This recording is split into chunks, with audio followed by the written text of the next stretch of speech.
This is Jack Stanley, and I wanted to continue a few talks on the RMS Titanic and some unusual and less spoken of parts of the story.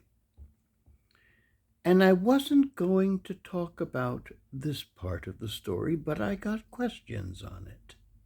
And I want to put this to bed. And it really doesn't need to be talked about again because it's utterly ridiculous. And that is the story that the Olympic, being badly damaged in an accident with the HMS Hawk, it was rammed and was holed and took on water and damaged the propeller shafts and lots of stuff like that, had to go back to Harlan and Wolff to be repaired. It was a pretty bad accident, actually. But it also showed the integrity of the ships and also gave the false impression of how impervious these ships were to damage. It's an interesting point that we don't talk about either. But nonetheless, the Olympic was damaged in an accident with the Hawk, and she had to be brought to Harlan and Wolff to be repaired. And so she limped back to Harlan and Wolff. The Titanic at this point was being fitted out for her maiden voyage in March of 1912. Now, due to the accident with the Hawk, the Olympic had to come to Harlan and Wolff, and the Titanic was put aside for a little bit, changing the date of her maiden voyage from mid-March to basically April 10th. And changing a lot of things. But here's where this whole conspiracy comes in.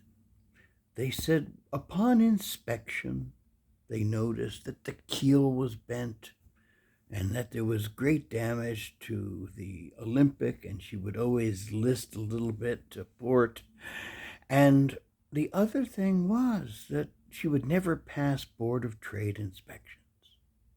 So a plot was hatched by the powers that be at Harlan and Wolff and White Star that they would take the Titanic that was being fitted out and fixed and turn her into the Olympic. And then they would take the Olympic that was badly damaged, patch her up, call her the Titanic, and sink her. Now, I know you must be sitting here going, that is the most ridiculous thing I've ever heard. Well, there are actually people that believe this. But I want to explain a lot of stuff here. Because first off, you just don't change the name on ships and get away with that. If you are trying to change the identity of a ship, remember at a shipbuilder's yard, the name of the ship is not anywhere near as important as the building number of the ship. And the building number for the Olympic was number 400. The building number for the Titanic was number 401.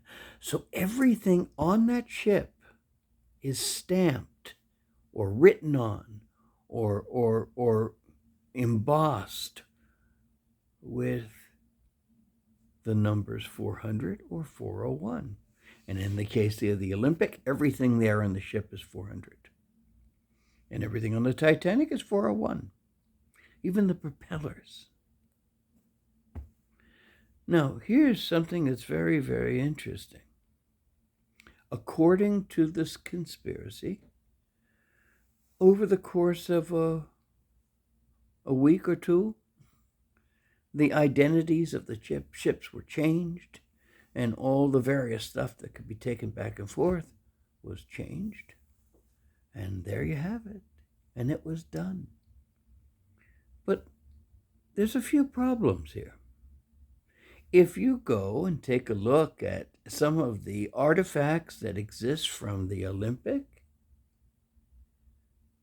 they're all marked and stamped 400. And it's interesting to note when you go to the wreck of the Titanic, everything is 401. So here's the thing. If indeed they did change the identities of the ship, that would mean they'd have to change the identity of all of the components. Basically, take both ships apart and switch their innards.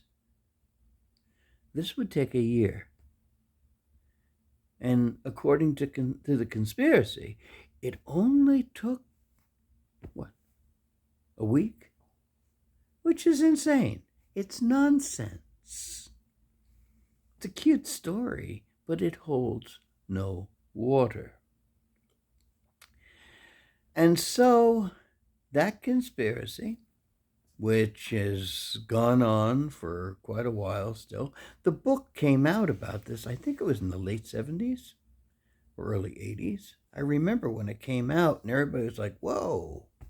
And I remember I read it and I was like, oh, that's pretty interesting. But here's the thing that's very important. When we read that in the late 70s or early 80s, the wreck of the Titanic had not been found. And information was not very available on the Olympic. But today, we have the internet. Today, we can look up all kinds of things. And I'll tell you, there are barnfuls of pieces from the Olympic.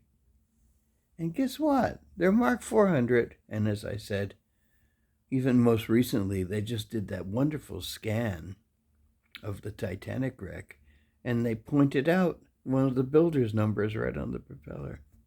What does it say? 401.